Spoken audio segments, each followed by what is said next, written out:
ಇವತ್ತು ನಾವು ಇಡ್ಲಿ ತಗೊಳ್ಳಿಕ್ಕೆ ಬಂದಿದ್ದೀವಿ. ಶ್ರೀ ಕ್ಷೇತ್ರ ಶ್ರೀ ಸಾಯಿ ಗೋಲ್ಡ್ ಪ್ಯಾಲೇಸ್ ಹತ್ರ ನಾವು ಇಡ್ಲಿ ತಗೊಳ್ಳಿಕ್ಕೆ ಬಂದಿದ್ದೀವಿ. ನ್ಯೂ ಇಯರ್ನ ಸೊ ನ್ಯೂ ಇಯರ್ ಸೆಲೆಬ್ರೇಷನ್ಗೆ ನಾವು ಇವತ್ತು ನಮ್ಮ ಫ್ರೆಂಡ್ಸ್ ಜೊತೆ ಹೋಗ್ತಾ ಇದ್ದೀವಿ. ಖಂಡಿತವಾಗಿಯೂ ನ್ಯೂ ಇಯರ್ 2025 ತುಂಬ ನೀಟಾಗಿ ಕಂಪ್ಲೀಟ್ ಆಗಿದೆ. ಸೊ 2026ನ ನಾವು ತುಂಬ ಖುಷಿಯಿಂದ ಸ್ಟಾರ್ಟ್ ಮಾಡಬೇಕು ಅಂತ ನಾವು ಇವತ್ತು ಪಾರ್ಟಿ ಮಾಡಿ ನಾವು ಸೆಲೆಬ್ರೇಟ್ ಮಾಡ್ತಾ ಇದ್ದೀವಿ.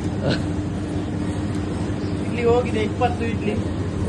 We are very happy and we are very excited to celebrate our 2025 party, New Year end party, no, Old Year end party and New Year beginning party. Thank you so much. ನನ್ನ future ಮುಂದಿನ continuous ಆಗಿ ನಾನು update ಕೊಡ್ತಾ ಇದ್ದೀನಿ.